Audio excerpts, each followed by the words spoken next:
Hi everybody, this is Kushisha. Welcome to my YouTube channel Maths with Mind.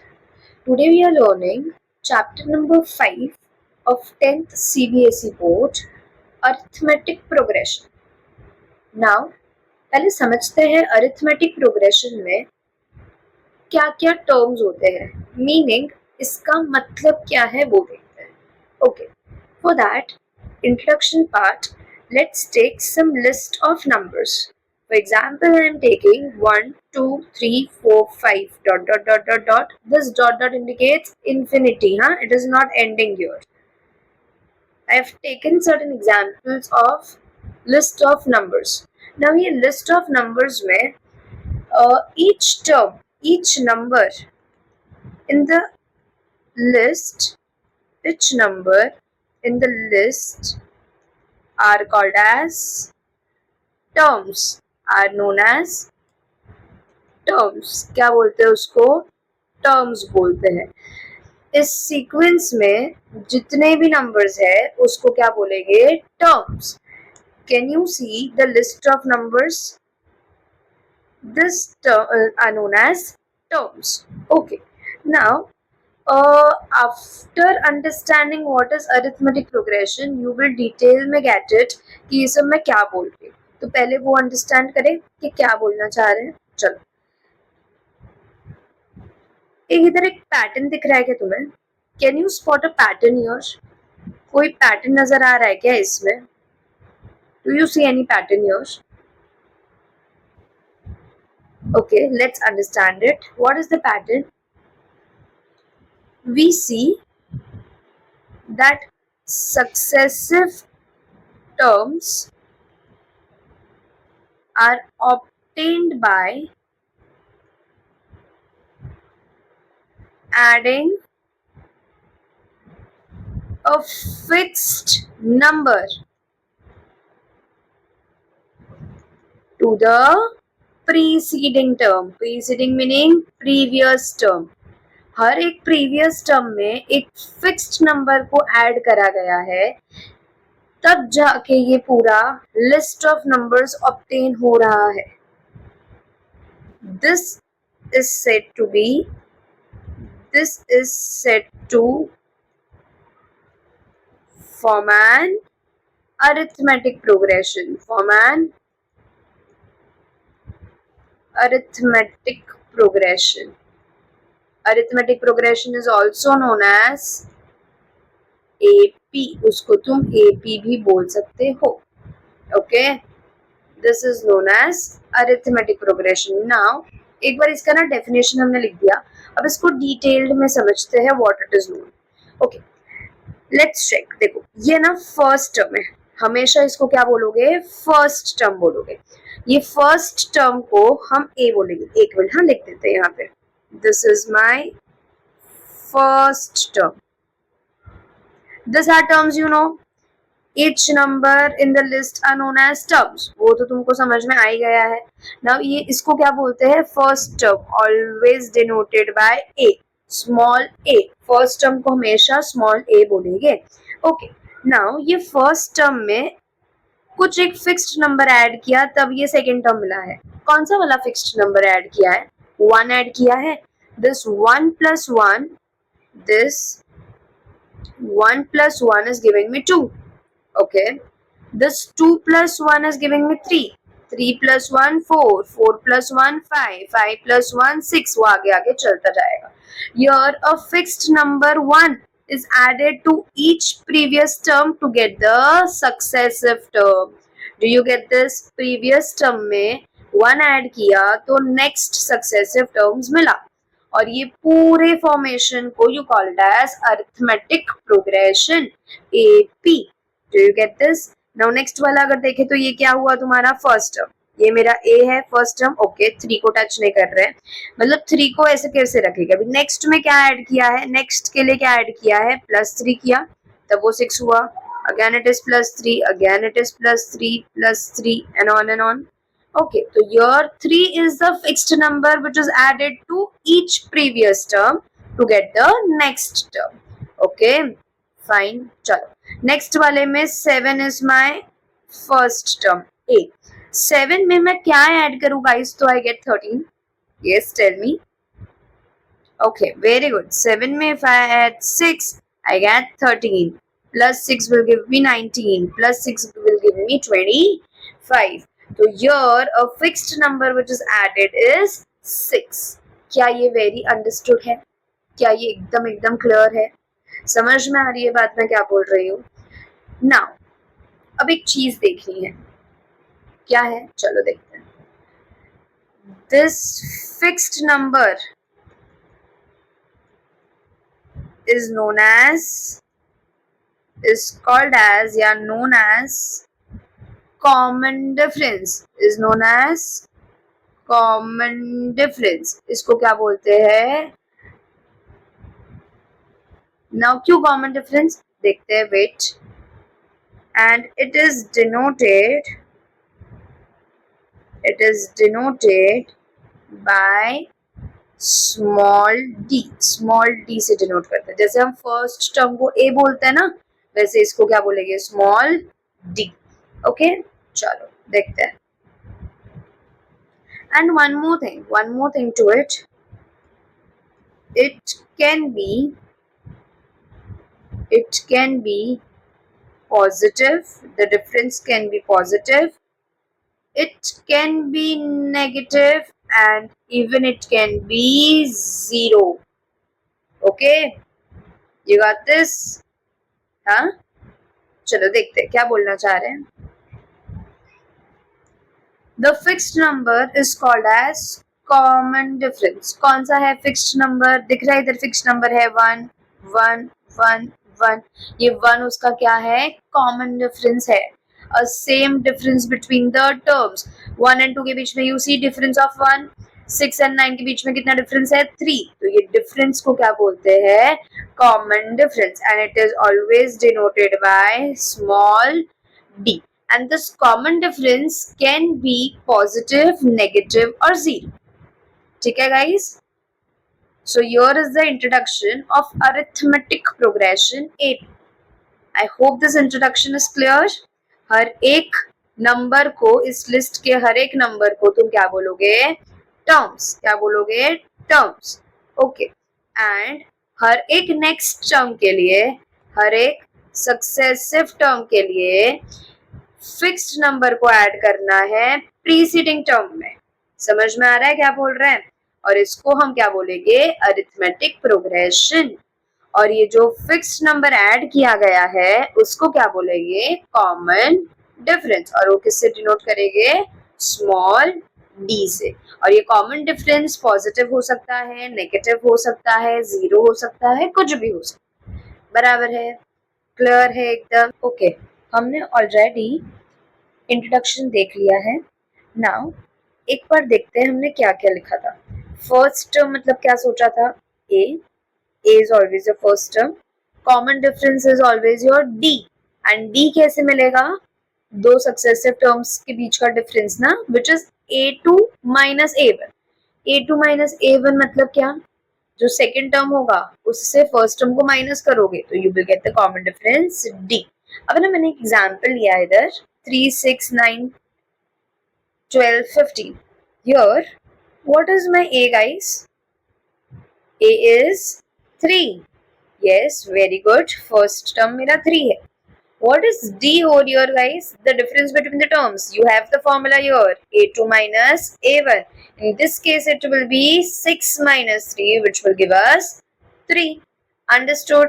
ये बात एकदम clear है. अब ना यहाँ पे देखते हैं. देखो ये तो क्या है? A.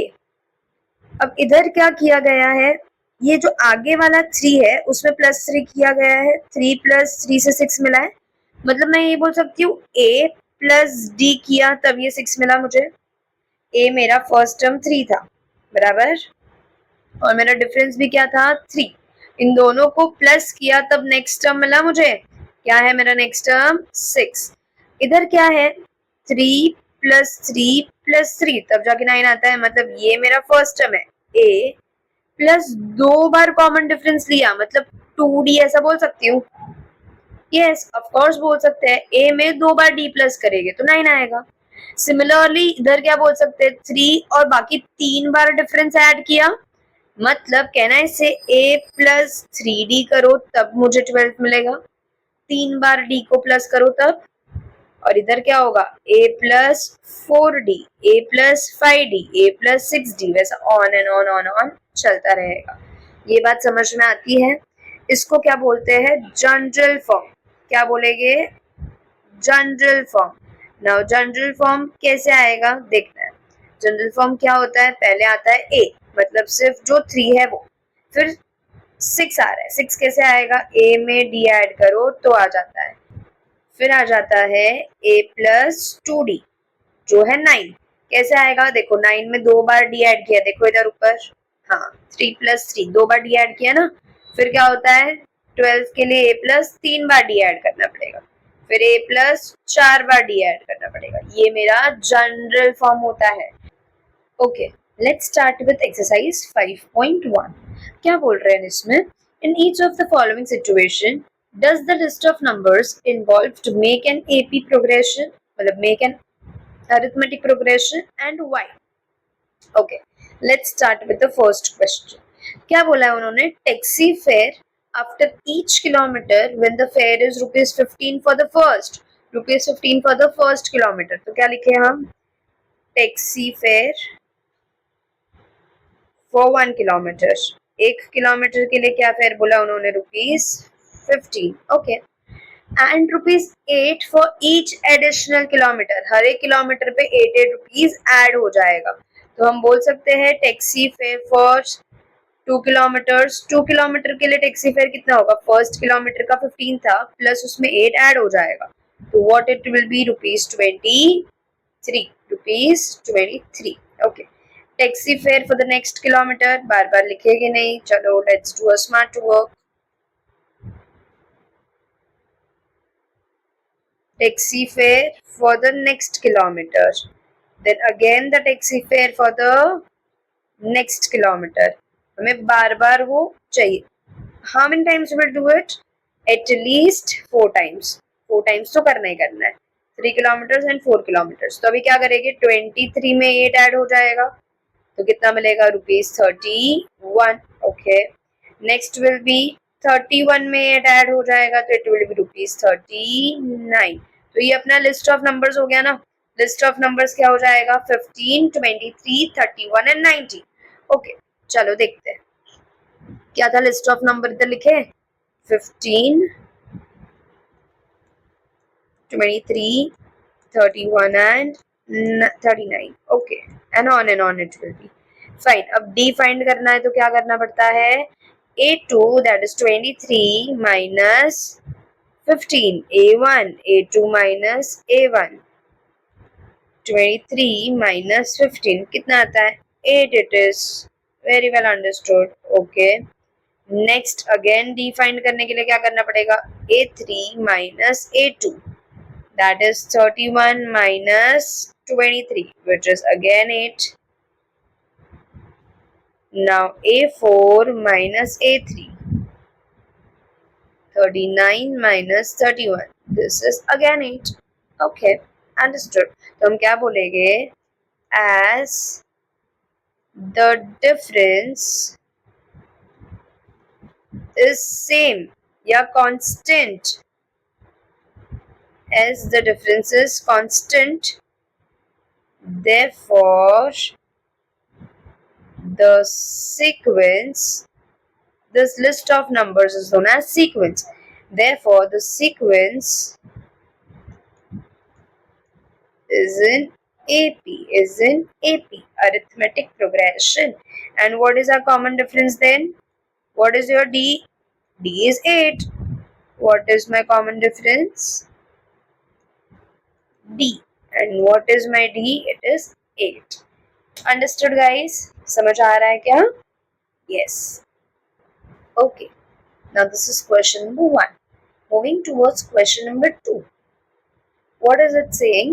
The amount of air present in the cylinder when a vacuum pump removes 1/4 of the air remaining in the cylinder at a time। एक टाइम पे, okay, let's understand, let's break this, ये थोड़ा complex लग रहा है। amount of air present in a cylinder, एक cylinder है, उसमें थोड़ा एयर प्रेजेंट है.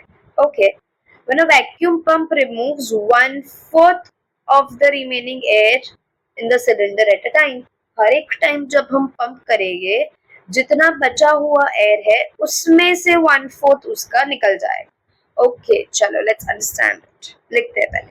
पहले तो मुझे फर्स्ट टर्म ही नहीं पता है क्या है, तो can I assume first term to be 1. कितना एयर प्रेजेंट है ना cylinder, I don't know, I am assuming to be 1. Now air removed, कितना एयर निकलेगा उसमें से, क्या बोला था कितना निकलेगा, 1/4. Air removed is 1/4. ओके ठीक है, तो मेरा टर्म 2 क्या बन जाएगा, 1 जो प्रेजेंट एयर था सिलेंडर में उसमें से 1/4 निकाल दिया, बराबर क्या होता है, डिनोमिनेटर सेम करना पड़ेगा ना, आता है ना डिनोमिनेटर सेम करना. इसके नीचे कुछ नहीं है तो 4 ला देंगे और इधर भी क्या हो जाएगा, मल्टीप्लाई बाय 4. तो वो मेरा क्या बनेगा, 4 - 1/4 विच इज 3/4. ये मेरा टर्म 2 बन गया है. ठीक है, अब कितना एयर रिमूव हुआ, अब देखते हैं एयर रिमूव्ड. क्या बोला है, every time it pumps 1/4 of the air remaining in the cylinder. जितना कंटेनर में बचेगा उसका 1/4. देखो फर्स्ट टाइम कितना बचा हुआ था सिलेंडर में, 1 था हमारा है, बराबर, उसमें से हमने 1/4 निकाल दिया तो हमारे पास ये बच गया. ठीक है, ओके अंडरस्टूड. अब मेरे पास कितना एयर बचा है, 3/4. तो अब कितना रिमूव करा जाएगा, 3/4 का 1/4, मतलब कितना एयर रिमूव होगा, 3/16. आ रहा है समझ में, जो रिमेनिंग एयर होता है ना उसका 1/4 निकाल के एयर रिमूव करा गया है. नाउ T3 में क्या होगा, T2 विच इज 3/4. जो एयर था उसमें से 3/16 minus. Okay again taking LCM, multiplying by 4 for making the denominator same, which will give me 3 4s are 12 minus 3/16 which is 9/16. yes, 3 term आ गए, हमने बोला था हमेशा 4 टर्म की तरफ जाने को. ओके अब कितना एयर रिमूव किया गया है देखते हैं, 1/4 ही निकालने वाले हैं, बट किसका 1/4, रिमेनिंग का. तो अभी कितना रिमेनिंग है, अभी सिलेंडर में कितना बचा है, 9/16 ना, जो अपना टर्म 3 है. Okay 9/16 fine. अभी क्या करेंगे, 9 1 9, 16 4 64. ठीक है, अभी T4 में, टर्म 4 में 9/16 T3 minus removing. Okay, 16 into 4 again, taking LCM, making the denominator same. 9 4s are 36 minus 9/64 which is 27/64.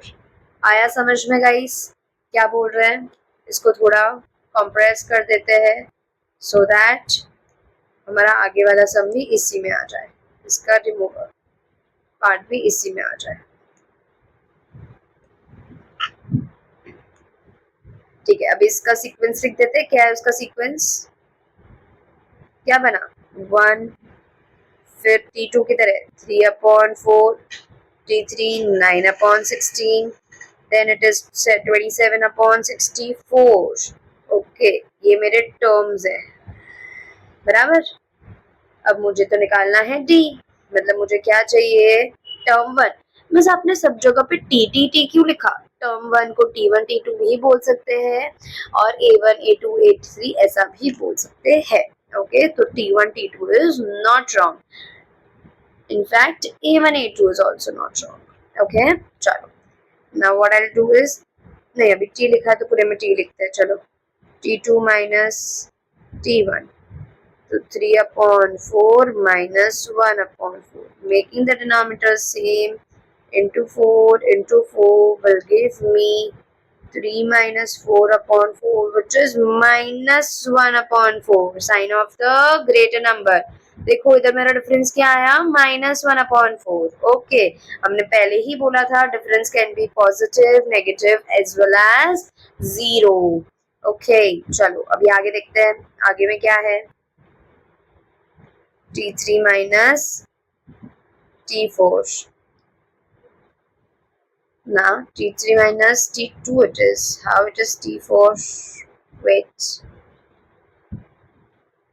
T3 minus T2. 9 upon 16 minus 3 upon 4. Again making denominator same by multiplying by 4. I will get 9 minus 12 upon 16. That is minus 3 upon 16. No guys. Difference is not same here. Difference is not same. हम लिख देंगे as the difference is not constant, therefore the sequence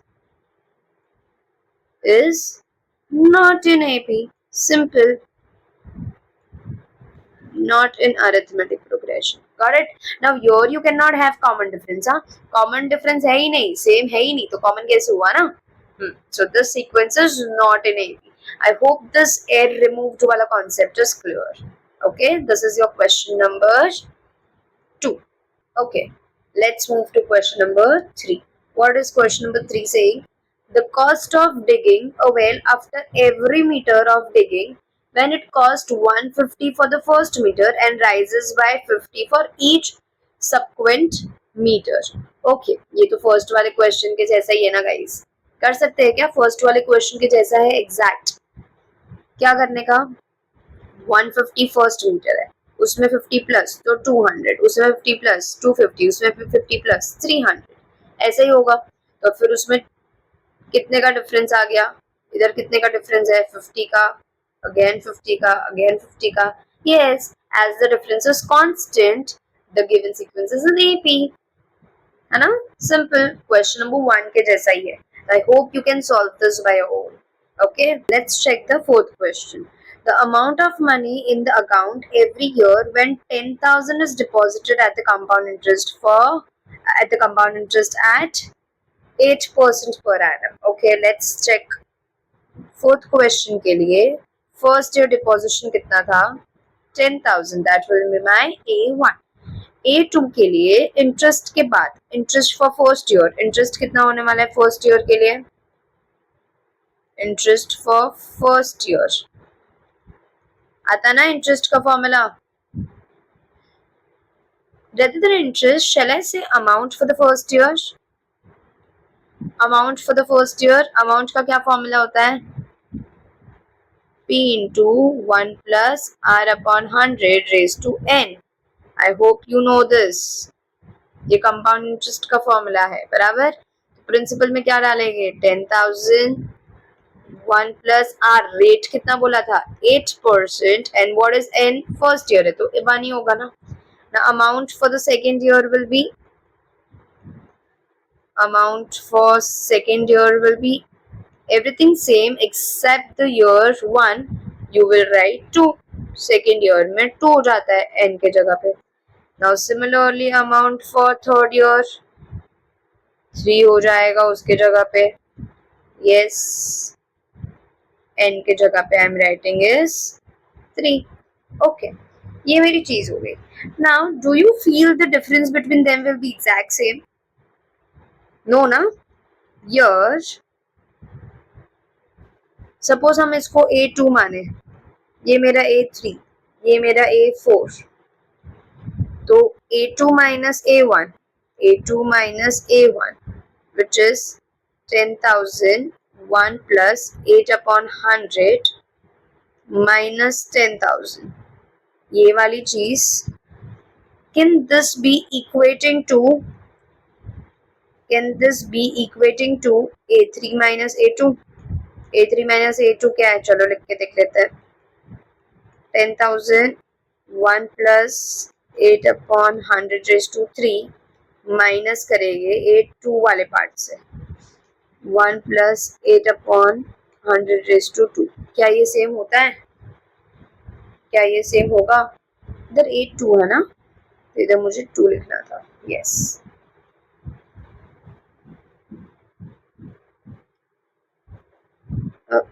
wait, इधर 2 क्यों लिखा मैंने? उधर तो 1 ही आएगा. A2 मेरा ये है, अभी A3 इधर मैंने गड़बड़ किया है 2 and 3 में, 2 and 3 में नहीं होना चाहिए। कितना था वो, इधर 2 and इधर 1। क्या ये सेम आता है guys? No where, it is not same, as the difference is not constant, therefore the sequence is not an AP। अगर sequence AP में नहीं है तो I cannot have a common difference। Is this understood guys? समझ में आ रहा है क्या? Simple thing you need to do is, firstly you need to get the 4 terms A1, A2, A3, A4, 4 terms लाए, फिर उसका सब्ट्रैक्शन, उसका डिफरेंस देखना है, whether it is same then you will say common difference is constant, therefore sequence is an AP। And अगर same नहीं हुआ तो तुम बोलोगे कॉमन डिफरेंस सेम नहीं है, sequence is not in AP। Am I very clear about this guys? Okay, so in this we have learned about introduction of arithmetic progression and we had done 5.1 का first वाला question। Okay, see you in the next lecture guys, bye bye।